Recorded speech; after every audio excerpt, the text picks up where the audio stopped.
Салом алейкум. Анакун дар дарси навбатӣ бошад, мо гап мезанем дар бораи прогрессияи геометрӣ. Дар дарсои пештара чӣ мо гап задем дар бораи прогрессияи арифметикӣ, суммаи прогрессияи арифметикӣ. Ки дарс мефаҳмем ки прогрессияи геометрӣ чӣ бошад. Хуб? Барои ҳаминам мисли ҳар вақта ман барои шумо якта мисол мебарам, якта масъала гӯем. Масалан фарз мекунем ки шумо 1000 сомонӣ кисатон доред, мехоҳед ки барои дар банк монед, дар банк монед. Ва чӣ ки медонед, банк шумо ба вақте ки пултон монед ҳар сола процент метиҳад. Барои ки пули шумо дар банк истодан. Ва чӣ ки медонем, мегӯем примерно банк як сол ба 8% пули шумо ба зам мекунад.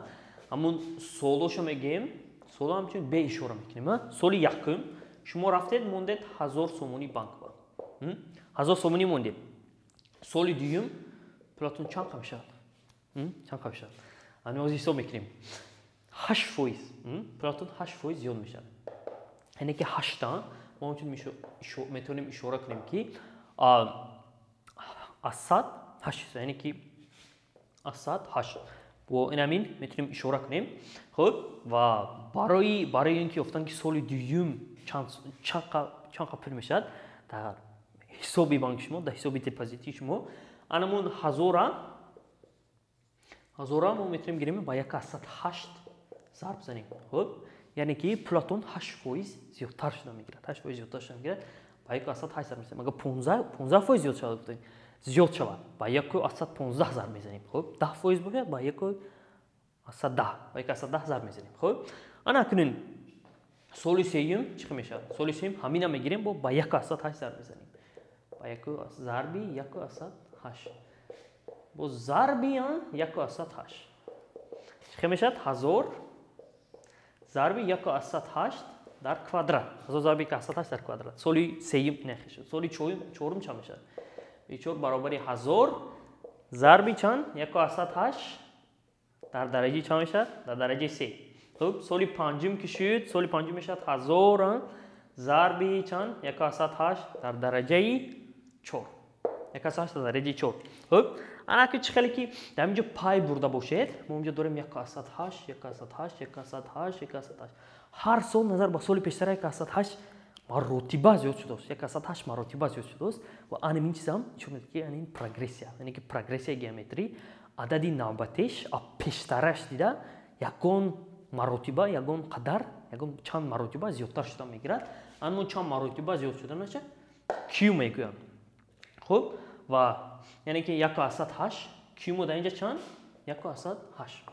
барои ки ҳар сол 108 маротиба зиёд шудан гирад. назар ба пештараш аъзои сеюм назар ба аъзои дуюм 108 маротиба зиёдтар. Хуб, барои ин q мо анами маъния дорад. q чанд маротиба зиёдтар. Хуб, гап задем. Ин акнун мо метавонем ки мо ягон формула сохта метавонем ки дилхоҳ сола ёфта бирорам, дилхоҳ аъзои прогрессия. Хуб, масалан мегӯем аъзои номаълум. Мисли пештара.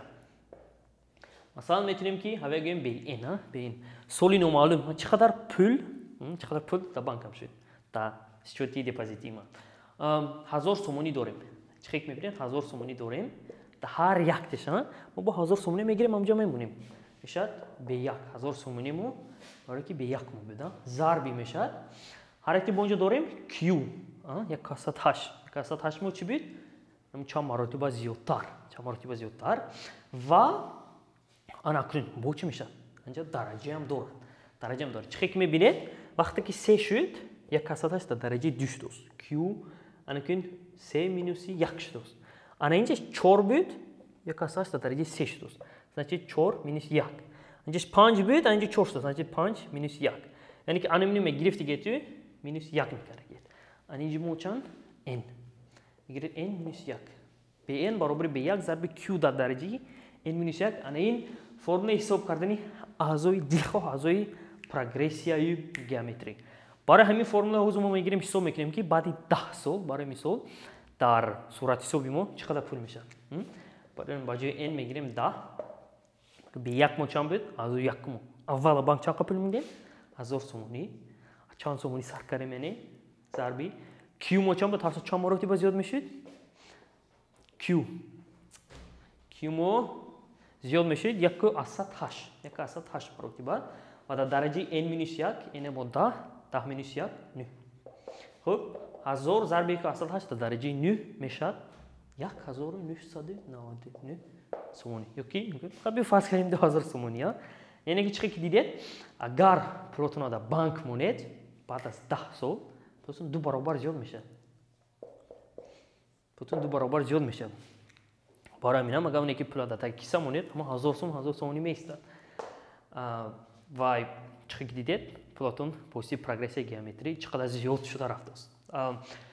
خب این مختصر گپ زدیم درباره پروگرسی گیومتری. امیدوارم که موضوع برای شما فهمو بود. خب Q دایتون استاد به یک فرمول یافتن اعضای علمی پروگرسی دایتون استاد و درسی آینده باشد ما گپ میزنیم درباره سومه پروگرسی گیومتری و میبینیم تو این درس.